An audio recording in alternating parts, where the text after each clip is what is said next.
ಜಾತಿ ಜನಗಣತಿ ವರದಿಗೆ ಭಾರಿ ವಿರೋಧ ವ್ಯಕ್ತವಾಗ್ತಾ ಇದೆ. ಲಿಂಗಾಯತ ಹಾಗೂ ಒಕ್ಕಲಿಗ ನಾಯಕರು ಪ್ರಬಲವಾಗಿ ವಿರೋಧಿಸುತ್ತಿದ್ದಾರೆ. ನಮ್ಮ ಜಾತಿಯಲ್ಲಿ ಹೆಚ್ಚು ಜನರಿದ್ದಾರೆ, ಆದರೆ ಕಡಿಮೆ ಸಂಖ್ಯೆಯನ್ನ ತೋರಿಸಿದ್ದಾರೆ ಅಂತ ಆರೋಪ ಮಾಡಿದ್ದಾರೆ. ಸ್ವಪಕ್ಷ ನಾಯಕರಿಂದಲೇ ವಿರೋಧ ವ್ಯಕ್ತವಾಗ್ತಾ ಇದ್ದು ಸಿಎಂ ಸಿದ್ದರಾಮಯ್ಯಗೆ ನುಂಗಲಾಗದ ಬಿಸಿ ತುಪ್ಪವಾಗಿದೆ. ಈ ಮಧ್ಯೆ ನಾಳೆ ಕ್ಯಾಬಿನೆಟ್ ಸಭೆ ನಡೆಯಲಿದ್ದು ಸಭೆಯಲ್ಲಿ ಜಾತಿ ಜನಗಣತಿ ಬಗ್ಗೆ ಚರ್ಚೆ ನಡೆಸಲಾಗುತ್ತೆ. ಇನ್ನು ಈ ಬಗ್ಗೆ ಕಲಬುರಗಿಯಲ್ಲಿ ಸಿಎಂ ಸಿದ್ದರಾಮಯ್ಯ ಮಾತನಾಡಿದ್ದು, ನಾಳೆ ಕ್ಯಾಬಿನೆಟ್ನಲ್ಲಿ ಚರ್ಚೆ ಮಾಡ್ತೇವೆ, ಯಾರಿಗೂ ಅನ್ಯಾಯ ಆಗಲ್ಲ, ಅನ್ಯಾಯ ಆಗೋದಕ್ಕೆ ನಾವು ಬಿಡೋದಿಲ್ಲ ಎಂದಿದ್ದಾರೆ. ಕರೆದಿದ್ದೀವಿ, ಅವರು ಈ ಸ್ಟಾರ್ಟ್ ಕ್ಯಾಬಿನೆಟ್ ಮಿನಿಸ್ಟರ್, ಕ್ಯಾಬಿನೆಟ್ನಲ್ಲಿ ನಾಳೆ ಚರ್ಚೆ ಮಾಡ್ತೀವಿ. ಅದಕ್ಕೆ ಎಲ್ಲ ಮಿನಿಸ್ಟರ್ಗಳಿಗೂ ಕೂಡ ನಾಳೆ ಇದೊಂದೇ ಸಬ್ಜೆಕ್ಟ್ ಇಟ್ಕೊಂಡಿದ್ದೀವಿ. ಜಾತಿ ಗಣತಿ ಎಲ್ಲ ನಿಜ ಹೇಳಬೇಕು ಅಂದರೆ ಸೋಷಿಯೋ ಎಕನಾಮಿಕ್ ಸರ್ವೆ ಅದನ್ನು ಇಟ್ಕೊಂಡಿದ್ದೀವಿ. ನಾಳೆ ಚರ್ಚೆ ಮಾಡಿ ವಿಲ್ ಟೇಕ್ ಎ ಡಿಸಿಷನ್. ಆಯ್ತಪ್ಪ, ಅವ್ರ ಅಭಿಪ್ರಾಯ ಹೇಳಿದ್ದಾರೆ, ಗೊತ್ತಾಯ್ತಾ? ನಾಳೆ ಅಂತಿಮವಾಗಿ ತೀರ್ಮಾನ ಮಾಡೋದು ನಾಳೆ ಅಲ್ವಾ? ಯಾರಿಗೂ ಅನ್ಯಾಯ ಆಗಲ್ಲ, ಅನ್ಯಾಯ ಆಗಲಿಕ್ಕೆ ನಾವು ಬಿಡಲ್ಲ. ಇನ್ನು ಕಲಬುರಗಿಯಲ್ಲಿ ಮಾತನಾಡಿದ ಡಿಸಿಎಂ ಡಿಕೆ ಶಿವಕುಮಾರ್, ಜಾತಿ ಗಣತಿ ಬಗ್ಗೆ ನಾಳೆ ಕ್ಯಾಬಿನೆಟ್ನಲ್ಲಿ ಸುದೀರ್ಘ ಚರ್ಚೆ ಮಾಡ್ತೇವೆ. ವಾಸ್ತವವಾಗಿ ಅದು ಜಾತಿ ಗಣತಿಯಲ್ಲ, ಶೈಕ್ಷಣಿಕ ಸಾಮಾಜಿಕ ಸಮೀಕ್ಷೆ ಅಷ್ಟೇ ಎಂದಿದ್ದಾರೆ. ಕ್ಯಾಬಿನೆಟ್ ಕೂತ್ಕೊಂಡು ಚರ್ಚೆ ಮಾಡ್ತೀವಿ. ಇನ್ನು MLAಗಳೇ ಇನ್ನು ಅವ್ರಿಗೆ ಯಾರಿಗೂ ಕಾಪಿ ಕೊಟ್ಟಿಲ್ಲ. ನಾವು ಕ್ಯಾಬಿನೆಟಲ್ಲಿ ಇಂಟರ್ನಲ್ ಮಾಡ್ತೀವಿ. ನಮಗೂ ಎಲ್ಲ ಇದು ನಾವು ಮಾಡ್ತಾರಂಥ ಒಂದು ಶೈಕ್ಷಣಿಕವಾಗಿ ಸಾಮಾಜಿಕವಾಗಿ ಒಂದು ಸರ್ವೆ ಮೊದಲಿಂದ 16 ವರ್ಷದಿಂದ ಇದನ್ನೆಲ್ಲ ಮಾಡಿದ್ದೀವಿ. ಇಡೀ ದೇಶದಲ್ಲಿ ಇದೊಂದು ಪದ್ಧತಿ, ಎಲ್ಲರೂ ಕೂಡ ನ್ಯಾಯ ಒದಗಿಸ್ಕೊಡ್ಬೇಕು ಅಂತ ಆಗಿದೆ. ಅಷ್ಟಿದೆ. ಅದನ್ನು ಎಲ್ಲ ಕೂಡ ನೀವು ಅನುಮಾನ ದೃಷ್ಟಿಯಿಂದ ಯಾರನ್ನೂ ನೋಡಕ್ಕೆ ಹೋಗಬೇಡಿ. ಕ್ಯಾಬಿನೆಟ್ಟು ಜಾತಿಗಣತಿ ಜ್ವಾಲೆ ಕ್ಷಣ ಕ್ಷಣಕ್ಕೂ ಹೆಚ್ಚಾಗ್ತಾ ಇದೆ. ಜಾತಿಗಣತಿ ವರದಿ ವಿಚಾರದಲ್ಲಿ ರಾಜಕೀಯ ಪಕ್ಷಗಳ ನಡುವೆ ಜಟಾಪಟಿ ಮುಂದುವರಿತಾ ಇದೆ. ಜಾತಿಗಣತಿ ವರದಿಗೆ ಈಗಾಗಲೇ ಕಾಂಗ್ರೆಸ್ ಪಕ್ಷದಲ್ಲೇ ವಿರೋಧಗಳು ಕೇಳಿ ಬರ್ತಾ ಇದೆ. ಕಲಬುರಗಿಯಲ್ಲಿ ಸಚಿವ ಪ್ರಿಯಾಂಕ್ ಖರ್ಗೆ ಮಾತನಾಡಿದ್ರು, ಇದು ವೈಜ್ಞಾನಿಕವಾಗಿ ಆಗಿದೆಯೋ ಅವೈಜ್ಞಾನಿಕವಾಗಿ ಆಗಿದೆಯೋ ನಾಳೆ ಪರಿಷ್ಕರಣೆ ಆಗಲಿ, ಕ್ಯಾಬಿನೆಟ್ನಲ್ಲಿ ಪರಿಷ್ಕರಣೆ ಆಗತ್ತೆ, ಅವಸರ ಬೇಡ ಅಂತ ಸಮರ್ಥನೆ ಮಾಡಿಕೊಂಡಿದ್ದಾರೆ. ಸಮೀಕ್ಷೆ ಏನಿದೆ ಅದು ಜಾತಿ ಗಣತಿ ಅಲ್ಲ. ಪದೇ ಪದೇ ಹೇಳ್ತಾ ಇದ್ದೀನಿ, ದಯವಿಟ್ಟು ಇದಕ್ಕೆ ಸೆನ್ಸಸ್ಸಿಗೆ ಕನ್ಫ್ಯೂಸ್ ಮಾಡ್ಕೊಳೋದು ಬೇಡ ಸಾರ್ವಜನಿಕರಲ್ಲಿ. ಸಮೀಕ್ಷೆ ಹಿಂದುಳಿದ ವರ್ಗದಲ್ಲಿ ಇರುವಂಥ ಶೈಕ್ಷಣಿಕ, ಆರ್ಥಿಕ ಹಾಗೂ ಸಾಮಾಜಿಕ ಸ್ಥಿತಿಗತಿಗಳನ್ನು ಎತ್ತಿಡುವಂಥ ಕೆಲಸ ಮಾಡಬೇಕಾಗಿರುವಂಥ ಸಮೀಕ್ಷೆ ಇದೆ ಅಷ್ಟೇ. ಅದು ವೈಜ್ಞಾನಿಕವಾಗಿದೆಯೋ ಅವೈಜ್ಞಾನಿಕವಾಗಿದೆಯೋ ಅದನ್ನು ಪರಿಷ್ಕರಣೆ ನಾಳೆ ಕ್ಯಾಬಿನೆಟ್ನಲ್ಲಿ ಆಗುತ್ತೆ. ಯಾಕಷ್ಟು ಅವಸರ ಪಡ್ತಾ ಇದ್ದಾರೆ ಎಲ್ಲರೂ? ನಾವು ಜಾಸ್ತಿ ನೀವು ಜಾಸ್ತಿ ಅನ್ನೋದು ಪ್ರಶ್ನೆ ಅಲ್ಲ. ಇದು ನಮ್ಮ ರಾಜ್ಯದಲ್ಲಿ ಹಿಂದುಳಿದ ವರ್ಗದವರು ಯಾವ ಸ್ಥಿತಿಗತಿಗಳಲ್ಲಿದ್ದಾರೆ ಅಂತ ಒಂದು ನೋಡುವ ಸಮೀಕ್ಷೆ. ಹಾಗೇನೆ ಜಾತಿ ಗಣತಿ ಬಹಿರಂಗಕ್ಕೆ ಕೈ ಶಾಸಕ ಶಿವಗಂಗಾ ಬಸವರಾಜ್ ವಿರೋಧ ವ್ಯಕ್ತಪಡಿಸಿದ್ರು. 7 ಜನ ಲಿಂಗಾಯತ ಸಚಿವರು ಮೊದಲು ರಾಜೀನಾಮೆ ಕೊಡಲಿ, ಜಾತಿ ಗಣತಿ ಬಗ್ಗೆ ಒಬ್ಬರೂ ಬಾಯಿ ಬಿಡ್ತಾ ಇಲ್ಲ ಅಂತ ಆಕ್ರೋಶ ವ್ಯಕ್ತಪಡಿಸಿದ್ರು. ನಾನು ಚರ್ಚೆ ಮಾಡೋದು ತಪ್ಪಲ್ಲ, ಆದರೆ ಜಾರಿ ತರಬಾರ್ದು. ಯಾಕೆಂದರೆ ನೀವೇ ನೋಡ್ತೀರಿ ಎಷ್ಟು ಗೊಂದಲಗಳಾಗಿದೆ ಅದರಲ್ಲಿ. ನಾನು ನೆನ್ನೆಯಿಂದ ಸ್ಟಾರ್ಟ್ ಮಾಡಿದ್ದೀನಿ. 3-4 ದಿನ ಅವಕಾಶ ಬೇಕು. ನಾನು ಕೊಡ್ತೀನಿ ರಿಪೋರ್ಟು. ನಮ್ಮ ಚನ್ನಗಿರಿ ವಿಧಾನಸಭಾ ಕ್ಷೇತ್ರದಲ್ಲಿ ಯಾವ್ಯಾವ ಕಮ್ಯುನಿಟಿ ಎಷ್ಟೆಷ್ಟಿದೆ ಅನ್ನೋ ರಿಪೋರ್ಟ್ ನಾನು 2-3 ದಿನ ರೆಡಿ ಮಾಡಿ ಕೊಡ್ತೀನಿ. ನಾಳೆ ಚರ್ಚೆ ಮಾಡಲಿ, ಆದರೆ ಬಹಿರಂಗ ಪಡಿಸಬಾರ್ದು. ಒಂದು ಸರಿ ಎಲ್ಲ ಶಾಸಕರ ಒಂದು ಸಭೆ ಕರೆದು ಮುಖ್ಯಮಂತ್ರಿಗಳು ಆಗುವುಗಳ ನಂತರ ಅದನ್ನು ಜಾರಿ ಮಾಡಬೇಕು ಅಂತ ನಾನು ಈ ಮೂಲಕ ಒತ್ತಾಯನೇ ಮಾಡ್ತೀನಿ. ಮನವಿಯೆಲ್ಲ ಒತ್ತಾಯನೇ ಮಾಡ್ತೀನಿ. ನಾವು ಉತ್ತರ ಕೊಡಬೇಕಾಗ್ತದೆ, ಎಲ್ಲ ಸಮುದಾಯಕ್ಕೂ ಉತ್ತರ ಕೊಡಬೇಕಾಗ್ತದೆ. ಯಾವುದೇ ಸಮುದಾಯಕ್ಕೂ ಅನ್ಯಾಯ ಮಾಡೋಕ್ಕೆ ಬರೋಲ್ಲ, ಮಾಡೋಕ್ಕೂ ಆಗಲ್ಲ. ಎಲ್ಲ ಸಮುದಾಯನೂ ಇದೆ. ಓನ್ಲಿ ವೀರಶೈವ, ಒಕ್ಕಲಿಗರು ಅಥವಾ ಕುರುಬರು, ಇನ್ನೂ ಸಮುದಾಯ ಅಂತ ಎಲ್ಲ ಸಮುದಾಯದಲ್ಲೂ ಅನ್ಯಾಯ ಆಗಿದೆ ಅಂತ ಭಾಳಷ್ಟು ಜನ ಲೀಡರ್ಗಳು ನಂತರ ಬಂದು ಚರ್ಚೆ ಮಾಡ್ತಾ ಇದ್ದಾರೆ. ನಮಗೆ ಅವಕಾಶ ಕೊಡಿ ಅಂತ ಈ ಮೂಲಕ ಮುಖ್ಯಮಂತ್ರಿಗಳು. ಇನ್ನು ಸಚಿವ MB ಪಾಟೀಲ್ ಕೂಡ ಮಾತನಾಡಿದ್ರು. ಜಾತಿ ಜನಗಣತಿ ವಿಚಾರವಾಗಿ ನಾವು ಯಾವುದೇ ಸಭೆ ಮಾಡ್ತಾ ಇಲ್ಲ, ನಾಳೆ ಕ್ಯಾಬಿನೆಟ್ ಇದೆ, ಕ್ಯಾಬಿನೆಟ್ನಲ್ಲಿ ಚರ್ಚೆ ಮಾಡ್ತೀವಿ ಅಂತ ಹೇಳಿದ್ದಾರೆ. ಯಾವ ಲಿಂಗಾಯತರು ಸಭೆ ಮಾಡ್ತಾ ಇಲ್ಲ, ನಾನು ಈಗಾಗಲೇ ಹೇಳಿದ್ದೀನಲ್ಲ, ನಾಳೆ ಕ್ಯಾಬಿನೆಟ್ ಇದೆ, ಕ್ಯಾಬಿನೆಟ್ನಲ್ಲಿ ಚರ್ಚೆ ಮಾಡ್ತೀವಿ, ಅಷ್ಟೇ ಆಗೋದಿದೆ. ಇನ್ನು ಜಾತಿ ಜನಗಣತಿ ವರದಿಯ ಚರ್ಚೆಗೆ ವಿಶೇಷ ಅಧಿವೇಶನ ಕರಿಬೇಕು ಅಂತ ಹುಬ್ಬಳ್ಳಿಯಲ್ಲಿ ಸಚಿವ ಸತೀಶ್ ಜಾರಕಿಹೊಳಿ ಮಾತನಾಡಿದ್ದಾರೆ. ಯಾವುದೇ ವರದಿ ಬಂದಾಗ 100ಕ್ಕೆ 100 ಒಪ್ಪಲ್ಲ, ನಾಳೆ ವಿಶೇಷ ಕ್ಯಾಬಿನೆಟ್ ಇದೆ, ಚರ್ಚೆ ಮಾಡ್ತೀವಿ ಅಂತ ಹೇಳಿದರು. ಇನ್ನು ಡಿಸಿಷನ್ ತಗೋಬೇಕಾಗಿದೆ ಸರ್ಕಾರ. ಕಾನೂನು ಜಾರಿ ಮಾಡಲಿಕ್ಕೆ ರಾಜ್ಯ ಸರ್ಕಾರಕ್ಕೆ ಅಧಿಕಾರ ಇದೆ. ಅದು ಒಂದು ಸಾರಿ ಕ್ಯಾಬಿನೆಟ್ಲಿ ಬರ್ತಿದೆ, ಮತ್ತೆ ಏನು ಚರ್ಚೆ ಅದು ಸದನ್ನಲ್ಲಿ ಆದ್ಮೇಲೆ ಅದರ ಅಂತಿಮ ಡಿಸಿಷನ್ ಸರ್ಕಾರ ಮಾಡುತ್ತೆ. ಸರ್ಕಾರದ ನಡೆ ಜಾತಿ ಜನಗಣತಿ ವರದಿಗೆ ಎಲ್ಲೆಡೆ ಭಾರಿ ವಿರೋಧ ವ್ಯಕ್ತವಾಗ್ತಾ ಇದೆ. ಕಾಂಗ್ರೆಸ್ ಸರ್ಕಾರ ಹೊರತಂದಂತಹ ಜಾತಿ ಜನಗಣತಿ ವರದಿಯಿಂದ ಬಿಜೆಪಿ ಕೆರಳಿ ಕೆಂಡವಾಗಿದೆ. ಜಾತಿ ಗಣತಿ ಮಾಡದೆ ಸಿಎಂ ಸಿದ್ದರಾಮಯ್ಯ 165 ಕೋಟಿ ಗುಳುಂ ಮಾಡಿದ್ದಾರೆ ಅಂತ ಬೆಳಗಾವಿಯಲ್ಲಿ ವಿಪಕ್ಷ ನಾಯಕ ಆರ್ ಅಶೋಕ್ ಗಂಭೀರ ಆರೋಪ ಮಾಡಿದ್ದಾರೆ. ಜಾತಿ ಜನಗಣತಿ ವಿಚಾರದಲ್ಲಿ ಸಿಎಂ ಒಂದು ಸಮುದಾಯದ ಓಲೈಕೆಯನ್ನ ಮಾಡ್ತಿದ್ದಾರೆ. ಕುರ್ಚಿಗೆ ಕುತ್ತು ಬಂದಾಗ ಜನಗಣತಿಯನ್ನ ತರ್ತಿದ್ದಾರೆ ಅಂತ ಬಿಜೆಪಿ ರಾಜ್ಯ ಉಪಾಧ್ಯಕ್ಷ ಶ್ರೀರಾಮುಲು ಕಿಡಿಕಾರಿದ್ರೆ, ತುಮಕೂರಿನಲ್ಲಿ ಕೇಂದ್ರ ಸಚಿವ ಸೋಮಣ್ಣ ಮಾತನಾಡಿ ಈ ವರದಿಯಲ್ಲಿ ಯಾರಿಗೆ ತೊಂದರೆ ಅನ್ನೋದಕ್ಕಿಂತ ಗೊಂದಲವೇ ಹೆಚ್ಚಿದೆ. ಹೀಗಾಗಿ ಇನ್ನಷ್ಟು ಗೊಂದಲ ಮಾಡಿಕೊಳ್ಳದೆ ವರದಿಯನ್ನ ತಿರಸ್ಕಾರ ಮಾಡಿ ಅದನ್ನ ಬಿಟ್ಟು ಈಗ ವರದಿ ಜಾರಿ ಮಾಡಿ ಖಳನಾಯಕರಾಗಬೇಡಿ ಎಂದಿದ್ದಾರೆ. ಒಂದು ಜಾತಿ ಇನ್ನೊಂದು ಜಾತಿ ಮೇಲೆ ಎತ್ಕೊಟ್ಟೋದು, ಆ ಜಾತಿ ಈ ಜಾತಿ ಬಯಸೋದು, ಆ ಧರ್ಮನ ಈ ಧರ್ಮ.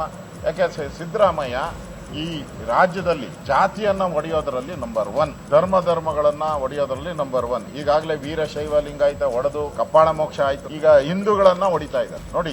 ಈ ಜಾತಿ ಗಣಿತ ವಿಚಾರವಾಗಿ ಇವತ್ತು ಯಾರೋ ಒಂದು ಸಮುದಾಯನ ಓಲೈಕೆ ಮಾಡ್ಕೋಬೇಕು ಅನ್ನೋ ಕಾರಣದಿಂದ ಅವ್ರಿಗೆ ನನಗೆ ಗೊತ್ತಿದೆ, ಯಾವತ್ತು ಆ ಕೃಷಿಗೆ ಮುಖ್ಯಮಂತ್ರಿಗಳ ಕುರ್ಜಿಗೆ ಒಂದ್ ರೀತಿ ತುತ್ತು ಬರುತ್ತೇನೋ, ಯಾವತ್ತು ಅವ್ರಿಗೆ ಭಯ ಪ್ರಾರಂಭ ಆಗುತ್ತೇನೋ ಅವತ್ತೆಲ್ಲ ಕೂಡ ಈ ರೀತಿ ಜನಗಣತಿ ಎಲ್ಲರಿಗೂ ಕೂಡ ಸ್ವಾರ್ಥ ತುಂಬಿ ತುಳುಕಿತ್ತು.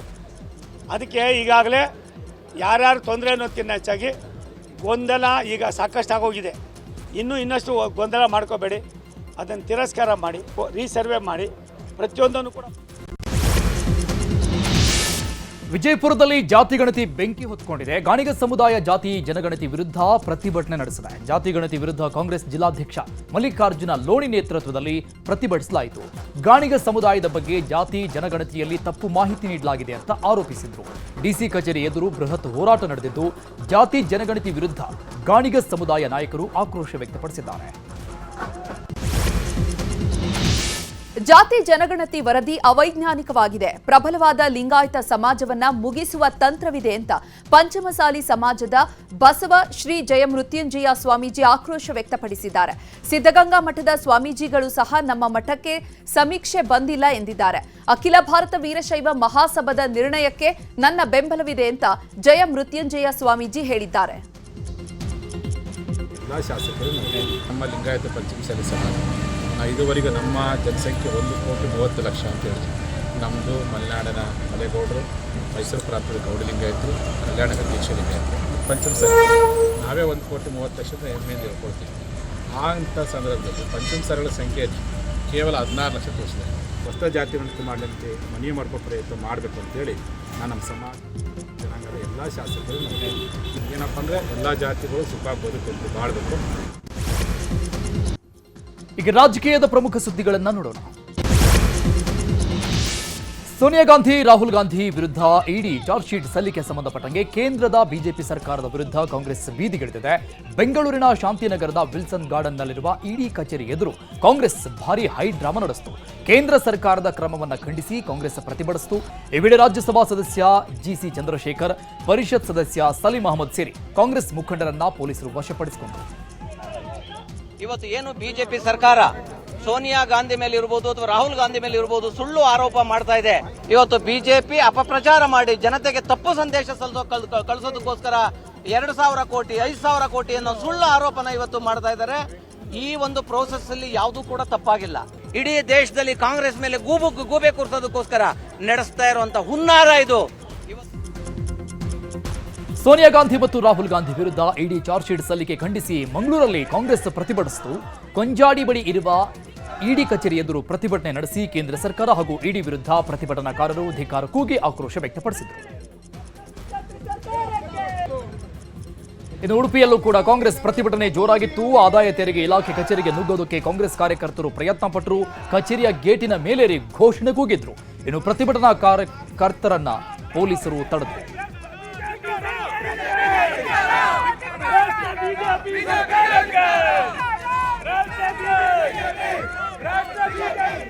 ಇನ್ನು ಶಿವಮೊಗ್ಗದಲ್ಲೂ ಕೂಡ ಕಾಂಗ್ರೆಸ್ ನಾಯಕರು ಪ್ರತಿಭಟಿಸಿದ್ರು. ಪ್ರಧಾನ ಅಂಚೆ ಕಚೇರಿ ಹಾಗೂ ಸಂಸದ ರಾಘವೇಂದ್ರ ನಿವಾಸಕ್ಕೆ ಮುತ್ತಿಗೆಗೆ ಯತ್ನಿಸಿದ್ರು. ಅಂಚೆ ಕಚೇರಿ ಮುಂದೆ ಜೋರಾಗಿ ಧಿಕ್ಕಾರ ಕೂಗಿದ್ರು. ಈ ವೇಳೆ ಪ್ರತಿಭಟನಾಕಾರರನ್ನ ಪೊಲೀಸರು ವಶಕ್ಕೆ ಪಡೆದರು. ರಾಜ್ಯದಲ್ಲಿ ಮತ್ತೆ ಇಡಿ, ಐಟಿ, ಸಿಬಿಐನಿಂದ ದಾಳಿ ಆಗುತ್ತದೆ. ರಾಜ್ಯ ಸರ್ಕಾರದ ಮೇಲೆ ಇಡಿ, ಐಟಿ ರೇಡ್ ಮಾಡುತ್ತದೆ. ಎಚ್ಚರವಾಗಿರಿ ಅಂತ ರಾಜ್ಯ ಸರ್ಕಾರಕ್ಕೆ ಎಐಸಿಸಿ ಅಧ್ಯಕ್ಷ ಮಲ್ಲಿಕಾರ್ಜುನ ಖರ್ಗೆ ಬಹಿರಂಗ ಸಂದೇಶ ನೀಡಿದ್ದಾರೆ. ಕಲಬುರಗಿಯಲ್ಲಿ ಉದ್ಯೋಗ ಮೇಳ ಕಾರ್ಯಕ್ರಮದಲ್ಲಿ ಮಾತನಾಡಿದ ಅವರು, ಯಾವ ಕ್ಷಣದಲ್ಲಾದರೂ ಇಡಿ, ಐಟಿ ದಾಳಿ ಮಾಡಬಹುದು. ನರೇಂದ್ರ ಮೋದಿ, ಅಮಿತ್ ಶಾ ಅದಕ್ಕಾಗಿ ಸಂಚು ಮಾಡ್ತಿದ್ದಾರೆ. ನೀವು ಒಟ್ಟಾಗಿರಿ ಅಂತ ವೇದಿಕೆ ಮೇಲಿದ್ದಂತಹ ಸಿಎಂ, ಡಿಸಿಎಂ ಡಿಕೆಶಿಗೆ ಖರ್ಗೆ ತಾಕೀತು ಮಾಡಿದ್ದಾರೆ. ನೀವೇನು ಮಾಡಿದ ದೇಶಕ್ಕೆ ಬರೇ ಇಡಿ, ಇನ್ಕಮ್ ಟ್ಯಾಕ್ಸ್, ಸಿಬಿಐ ತಗೊಂಡು ತಿರುಗೋದು, ಹೆದರ್ಸೋದು. ನಮ್ಮವರು ಹುಷಾರಾಗಿರ್ಬೇಕು. ನಿಮ್ಮಲ್ಲಿ ಏನೇ ಭೇದ ಭಾವ ಇರಲಿ, ನೀವು ಒಂದಾಗಿರ್ಬೇಕು. ಇಲ್ಲದ್ರೆ ಈ ಮೋದಿ, ಶಾ ಸೇರಿ ಈ ಜನರನ್ನ ನುಗ್ಗುತ್ತಾರೆ. ನ್ಯಾಷನಲ್ ಹೆರಾಲ್ಡ್ ಪತ್ರಿಕೆ ಹಗರಣ ಕುರಿತಂಗೆ ಬೆಳಗಾವಿಯಲ್ಲಿ ಮಾತನಾಡಿದ ವಿಪಕ್ಷ ನಾಯಕ ಆರ್ ಅಶೋಕ್, 7,500 ಕೋಟಿ ಆಸ್ತಿಯನ್ನ ಸೋನಿಯಾ, ರಾಹುಲ್ ಕಬಳಿಸಿದ್ದಾರೆ. ಈ ರೀತಿಯ ಸ್ಕೀಮ್ ಜಾರಿಗೆ ತಂದ ಕಾಂಗ್ರೆಸ್ಗೆ ನೊಬೆಲ್ ಪ್ರಶಸ್ತಿ ಕೊಡಬೇಕು. ಈ ಪ್ರಕರಣದಲ್ಲಿ ಸೋನಿಯಾ ಗಾಂಧಿ A1 ಆದರೆ ರಾಹುಲ್ ಗಾಂಧಿ A2 ಆಗಿದ್ದಾರೆ. ಭ್ರಷ್ಟಾಚಾರ ಪ್ರಕರಣದಲ್ಲಿ ಭಾಗಿಯಾಗಿರುವ ಕಾಂಗ್ರೆಸ್ ನಾಯಕರಿಗೆ ಯಾವ ನೈತಿಕತೆ ಇದೆ ನಮ್ಮ ಮೇಲೆ ಆರೋಪ ಮಾಡೋದಕ್ಕೆ? 7,500 ಕೋಟಿ ಆಸ್ತಿ ಕಾನೂನು ಪ್ರಕಾರ ಸರ್ಕಾರಕ್ಕೆ ಬರಬೇಕು. ಆರೋಪಿಗಳಿಗೆ ಶಿಕ್ಷೆ ಆಗಬೇಕು ಅಂತ ಆರ್ ಅಶೋಕ್ ಆಗ್ರಹಿಸಿದ್ದಾರೆ. ಬೆಳಗಾವಿಯಲ್ಲಿ ಬಿಜೆಪಿ ಜನಾಕ್ರೋಶ ಯಾತ್ರೆ ನಡೆಯಿತು. ಬೆಲೆ ಏರಿಕೆ, ಭ್ರಷ್ಟಾಚಾರ, ಓಲೈಕೆ ರಾಜಕೀಯದ ವಿರುದ್ಧ ಬಿಜೆಪಿ ರಾಜ್ಯ ಸರ್ಕಾರದ ವಿರುದ್ಧ ವಾಗ್ದಾಳಿ ನಡೆಸಿದ್ರು. ಈ ವೇಳೆ ಮಾತನಾಡಿದ ವಿಜಯೇಂದ್ರ, ರಾಜ್ಯದಲ್ಲಿ ಬೆಲೆ ಏರಿಕೆಯಿಂದಾಗಿ ಕೈಗಾರಿಕೆಗಳು ರಾಜ್ಯ ಬಿಟ್ಟು ಹೋಗುವಂತಹ ಪರಿಸ್ಥಿತಿ ನಿರ್ಮಾಣ ಆಗಿದೆ. ಮುಸ್ಲಿಂ ಮಕ್ಕಳ ಉನ್ನತ ಶಿಕ್ಷಣಕ್ಕಾಗಿ 30 ಲಕ್ಷ ಕೊಡ್ತೀರಿ. ನಮ್ಮಲ್ಲಿ ಹಿಂದೂ ಬಡ ಮಕ್ಕಳಿಲ್ಲವಾ? ಮುಸ್ಲಿಮರ ಮದುವೆಗೆ ಹಣ ಕೊಡ್ತೀರಿ, ಹಿಂದೂ ಬಡ ಹೆಣ್ಣು ಮಕ್ಕಳು ಇಲ್ಲವಾ ಅಂತ ವಾಗ್ದಾಳಿ ಮಾಡಿದ್ರು. ಇನ್ನು ನಾಳೆ ವಿಜಯಪುರದಲ್ಲಿ ಜನಾಕ್ರೋಶ ಯಾತ್ರೆಗೆ ಸಿದ್ಧತೆ ನಡೀತಾ ಇದೆ. ಬಿಜೆಪಿಯಿಂದ ಉಚ್ಚಾಟನೆಗೆ ಒಳಗಾಗಿರುವಂತಹ ಯತ್ನಾಳ್ ಸ್ವಕ್ಷೇತ್ರದಲ್ಲೇ ಶಕ್ತಿ ಪ್ರದರ್ಶನಕ್ಕೆ ಬಿಜೆಪಿ ನಾಯಕರು ಮುಂದಾಗಿದ್ದಾರೆ. ಜನಾಕ್ರೋಶ ಯಾತ್ರೆ ಸಕ್ಸಸ್ ಮಾಡಲು ತಯಾರಿ ನಡೆದಿದ್ದು, ನಿನ್ನೆ ಮಾಜಿ ಸಚಿವ ಅಪ್ಪು ಪಟ್ಟಣಶೆಟ್ಟಿ ನೇತೃತ್ವದಲ್ಲಿ ಸಭೆ ನಡೆಯಿತು. ಸಭೆಯಲ್ಲಿ ಯತ್ನಾಳ್ ವಿರೋಧಿ ಮುಖಂಡರು ಭಾಗಿಯಾಗಿದ್ರು. ಬಿಜೆಪಿಯಲ್ಲಿ ಈಗ 36 ಬಾಗಿಲಾಗಿದೆ. ಬಿಜೆಪಿಯವರ ಕಥೆ ಮುಗಿದೈತಿ ಅಂತ ಸಚಿವ ಶಿವರಾಜ್ ತಂಗಡಿಗೆ ಹೇಳಿದ್ದಾರೆ. ಕುಷ್ಟಗಿಯ ಕೊರಡಕೇರಿಯಲ್ಲಿ ಮಾತನಾಡಿದ ಸಚಿವರು, ಬಿಜೆಪಿಯವರ ವಿರುದ್ಧ ಜನ ಆಕ್ರೋಶಗೊಂಡು ಮನೆಗೆ ಕಳಿಸಿದ್ದಾರೆ. ಗ್ಯಾರಂಟಿ ಯೋಜನೆಯಿಂದ ಅಭಿವೃದ್ಧಿ ಕುಂಠಿತವಾಗಿಲ್ಲ ಅಂತ ಹೇಳಿದ್ದಾರೆ. ರಾಜ್ಯದ ಸುದ್ದಿಗಳನ್ನು ನೋಡೋಣ. ಚರಂಡಿ ಕಾಮಗಾರಿ ವೇಳೆ ಮಣ್ಣು ಕುಸಿದು 2 ಕಾರ್ಮಿಕರು ಮೃತಪಟ್ಟಿದ್ದಾರೆ. ಬೆಳಗಾವಿಯ ಕನಕದಾಸ ಸರ್ಕಲ್ ಬಳಿ ಈ ಘಟನೆ ನಡೆದಿದೆ. ಬಸವರಾಜ ದುಂಡಪ್ಪ ಸರವಿ, ಶಿವಲಿಂಗ ಮಾರುತಿ ಸರವಿ ಮೃತ ದುರ್ದೈವಿಗಳು. ಮೃತ ಕಾರ್ಮಿಕರು ಮೂಡಲಗಿ ತಾಲೂಕಿನ ಪಟಗುಂಡಿ ಗ್ರಾಮದವರು. ರಾಜ್ಯ ಕುಡಿಯುವ ನೀರು ಮತ್ತು ಒಳಚರಂಡಿ ಇಲಾಖೆ ನೇತೃತ್ವದಲ್ಲಿ ಈ ಕಾಮಗಾರಿಯನ್ನ ಕೈಗೊಳ್ಳಲಾಗಿತ್ತು. ಜೆಸಿಬಿ ಬಳಸಿ ಅಂಡರ್ಗ್ರೌಂಡ್ ಚರಂಡಿ ಕಾಮಗಾರಿ ಮಾಡುವಾಗ ಈ ಅವಘಡ ಸಂಭವಿಸಿದೆ. ಅಪಾರ ಪ್ರಮಾಣದ ಮಣ್ಣು ಕುಸಿದ ಪರಿಣಾಮ ಇವರಿಬ್ಬರು ಕೂಡ ಉಸಿರುಗಟ್ಟಿ ಮೃತಪಟ್ಟಿರುವುದಾಗಿ ವರದಿಯಾಗಿದೆ. ಲಾರಿ ಮಾಲೀಕರ ಮುಷ್ಕರ 2ನೇ ದಿನಕ್ಕೆ ಕಾಲಿಟ್ಟಿದೆ. ಇನ್ನು ಮುಷ್ಕರದ ಎಫೆಕ್ಟ್ ಲಾರಿ ಚಾಲಕರ ಮೇಲೆ ತಟ್ಟಿದೆ. ಕಳೆದ 2 ದಿನಗಳಿಂದ ದುಡಿಮೆ ಇಲ್ಲದೇನೆ ಲಾರಿ ಚಾಲಕರು ಕಂಗಾಲಾಗಿದ್ದಾರೆ.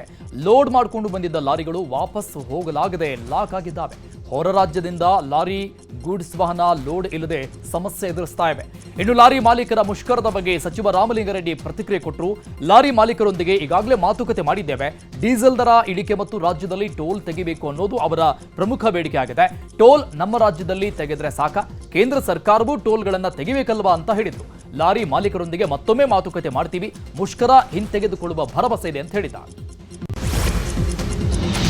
ವಿವಿಧ ಯೋಜನೆಗಳ ಶಿಲಾನ್ಯಾಸ ಹಾಗೂ ಉದ್ಘಾಟನೆಗೆ ಸಿಎಂ ಸಿದ್ದರಾಮಯ್ಯ ಹಾಗೂ ಡಿಸಿಎಂ ಡಿಕೆ ಶಿವಕುಮಾರ್ ಬೀದರ್ಗೆ ಆಗಮಿಸಿದ್ದಾರೆ.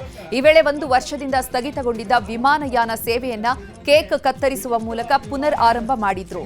ಆಯ್ದ 5 ಜನ ಪ್ರಯಾಣಿಕರಿಗೆ ಬೋರ್ಡಿಂಗ್ ವಿತರಿಸುವ ಮೂಲಕ ಚಾಲನೆ ನೀಡಿದ್ರು.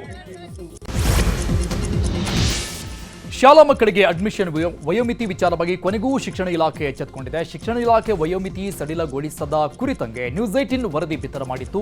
ನ್ಯೂಸ್ 18 ನಿರಂತರ ವರದಿಗೆ ಈಗ ಎಚ್ಚೆತ್ತ ಶಿಕ್ಷಣ ಇಲಾಖೆ ಎಸ್ಇಪಿ ವರದಿ ಆಧಾರದ ಮೇಲೆ 6 ವರ್ಷ ವಯೋಮಿತಿಯನ್ನ ಸಡಿಲಗೊಳಿಸಿದೆ. ಈ ವರ್ಷ 1ನೇ ತರಗತಿ ಅಡ್ಮಿಷನ್ಗೆ ಯುಕೆಜಿ ಅಥವಾ 3 ವರ್ಷ ಅಂಗನವಾಡಿಯಲ್ಲಿ ಕಲಿತಿರಬೇಕು ಹಾಗೂ ವಯಸ್ಸು ಕನಿಷ್ಠ 5.5 ವರ್ಷ ತುಂಬಿರಬೇಕು ಅಂತ ಶಿಕ್ಷಣ ಸಚಿವ ಮಧು ಬಂಗಾರಪ್ಪ ಹೇಳಿದ್ದಾರೆ. ಬೆಂಗಳೂರಿನಲ್ಲಿ ಬೇಸಿಗೆ ಮಳೆಯ ಆರ್ಭಟ ಜೋರಾಗಿದೆ. ಯಶವಂತಪುರ, ಶಾಂತಿನಗರ, ಹೆಬ್ಬಾಳ, ಸಂಜಯ್ ನಗರ ಸೇರಿದಂತೆ ಅನೇಕ ಕಡೆ ಜೋರು ಮಳೆ ಬಂದಿದೆ. ಇನ್ನು ಎಚ್ಎಸ್ಆರ್ ಲೇಔಟ್ನಲ್ಲಿ ಮಳೆ ಆರ್ಭಟಕ್ಕೆ ರಸ್ತೆಯಲ್ಲಿ ನೀರು ನಿಂತು ಟ್ರಾಫಿಕ್ ಜಾಮ್ ಆಗಿದೆ. ಇನ್ನು ವರ್ತೂರು ಭಾಗದಲ್ಲಿ ಅರ್ಧ ಗಂಟೆ ಸುರಿದ ಮಳೆಗೆ ರಸ್ತೆ ಕೆರೆಯಂತಾಗಿದೆ.